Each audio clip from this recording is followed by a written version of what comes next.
करने के इरादे से उन्हें मीठी नदी में फेंका था। एनआईए की टीम के साथ आए गोताखोरों की टीम ने जब उन सबूतों की तलाश में नदी में सर्च ऑपरेशन शुरू किया तो नदी में बिखरी वो तमाम चीजों एक के बाद एक कर उसके साथ हाथ लगती चली गई।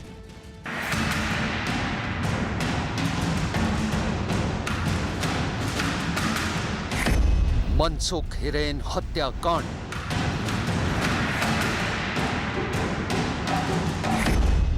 एनआईए ने की जांच तेज।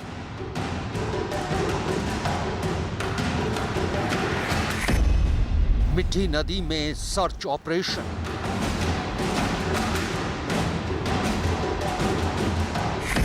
दो बार हुआ सर्च ऑपरेशन।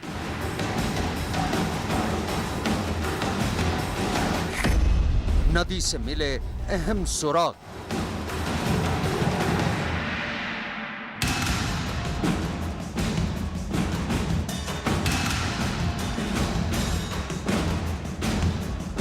मीठी नदी में गोताखोरों ने एक बार फिर से सर्च ऑपरेशन शुरू किया है और इस सर्च ऑपरेशन के शुरू होने का मतलब है कि कुछ और चीजें इस मीठी नदी में फेंकी गई है जिससे खोजा जा रहा है इन गोताखोरों के द्वारा। देखिए, तमाम जो गोताखोर हैं वो जो है फिर से सर्च ऑपरेशन शुरू कर चुके हैं मीठी नदी में।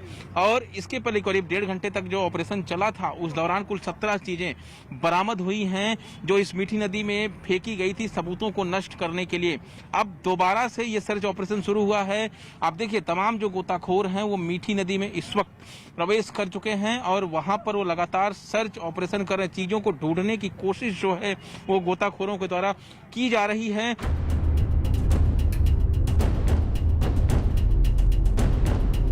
मीठी नदी के पानी में उतरे गोताखोर और पानी में सुरागों को तलाशते उनके साथी। मुंबई की मीठी नदी पर एनआईए की ये कवायद मनसुख हिरेन के कातिलों और उनके कत्ल के पीछे का मकसद ढूंढने के लिए हो रही है। दरअसल जिस दिन से एनआईए यानी नेशनल इन्वेस्टिगेशन एजेंसी ने मुंबई एटीएस से मनसुख हिरेन हत्याकांड केस लिया है, बस उसी दिन से इस मामले के आरोपी सचिन वाजे की मुश्किलें भी बढ़ती जा रही हैं। ये 15 मिनट के बाद दूसरा मौका था जब एनआईए के साथ आए 11 गोताखोरों की टीम ने एक ब्रेक के बाद अपना सर्च ऑपरेशन दोबारा शुरू किया था और पहली ही बार की तरह थोड़ी ही देर में गोताखोर टीम को नदी से एक और हार्ड डिस्क की शक्ल में एक और सुराग बरामद हो गया। एनआईए का दूसरा सर्च ऑपरेशन करीब 1.5 घंटे तक चला।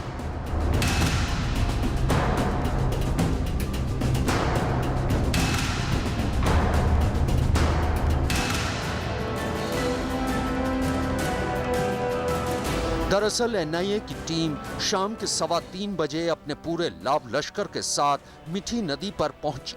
एनआईए की टीम के साथ वो शख्स भी मौजूद था जिस पर मनसुख हिरेन के कत्ल का आरोप लगा है, यानी सचिन वाजे।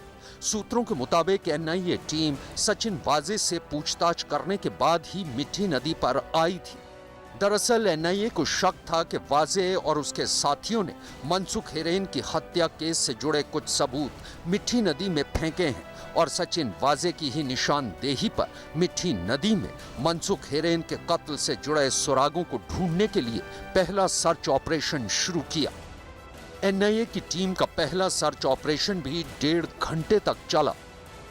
सर्च के दौरान जो चीजें मिली हैं अब उसे एनआईए के अधिकारियों ने समेटना शुरू कर दिया है। आप देखिए, जो तमाम चीजें सर्च ऑपरेशन के दौरान मिली, करीब 3 घंटे तक इसी मीठी नदी में जो है सर्च ऑपरेशन चला और सर्च ऑपरेशन 2 भागों में, पहला ऑपरेशन 1.5 घंटे तक और उसके बाद दूसरा ऑपरेशन 1.5 घंटे तक, यानी कुल 3 घंटे के बाद करीब 20 चीजें जो है यहाँ से बरामद हुई हैं, जिसमें अहम कुछ चीजें हैं जैसे 2 सीपीयू हैं, एक लैपटॉप है, कुछ हार्ड डिस्क है, डीवीआर है। ये तमाम जो चीजें हैं और जो जानकारी मिल रही है उसके मुताबिक जो डीवीआर बरामद हुए हैं वो जो है सचिन वाजे की सोसाइटी के हैं।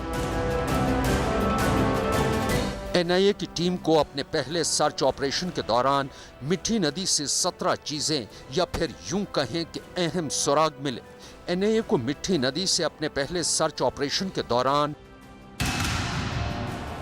एक ही रजिस्ट्रेशन नंबर MH20FP1539 की 2 नंबर प्लेट मिली, 2 सीपीयू, एक वाईफाई राउटर, एक प्रिंटर, 4 डीवीआर, एक लैपटॉप और 4 हार्ड डिस्क भी बरामद हुए।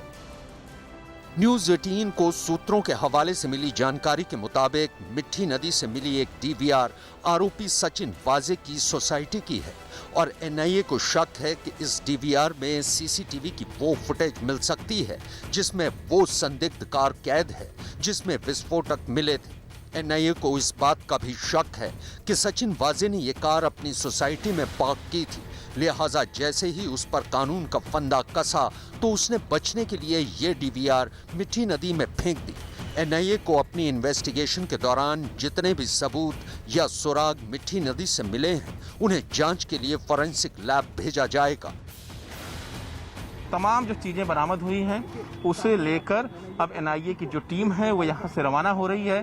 सबसे अहम चीज़ कि मनसुख हिरेन मामले को अपने हाथ में लेने के बाद एटीएस से जब मामला ट्रांसफर हुआ एनआईए को, उसके बाद से लगातार जो तेजी है जांच में वो देखने को एनआईए की तरफ से मिल रही है, क्योंकि सचिन वाजे का सीधा कनेक्शन मनसुख हिरेन से सामने आया था और उसी के बाद से वो सस्पेक्ट बने और उसमें इसके बाद एनआईए ने उनकी कस्टडी ली और कस्टडी के बाद अब जिस तरह से देखिए तमाम जो सामान बरामद हुए हैं उन्हें लेकर एनआईए की जो टीम है वो अब यहाँ से रवाना हो रही है। अब इन सबूतों को अहम चीज होगा कि फोरेंसिक भेजा जाएगा। फोरेंसिक के बाद जो डेटा है उसे रिट्रीव करने की कोशिश यहाँ पर की जाएगी। मनसुख हिरेन का शव 5 मार्च को ठाणे में कलवा क्रीक पर मिला था। मनसुख हिरेन हत्याकांड में अभी तक की हुई जांच में शक की सुई सचिन वाजे की तरफ ही मुड़ रही है। एनआईए सूत्रों का कहना है कि इस हत्याकांड में सचिन वाजे के साथ और लोग भी शामिल थे जिनके चेहरे से अभी नकाब उठना बाकी है।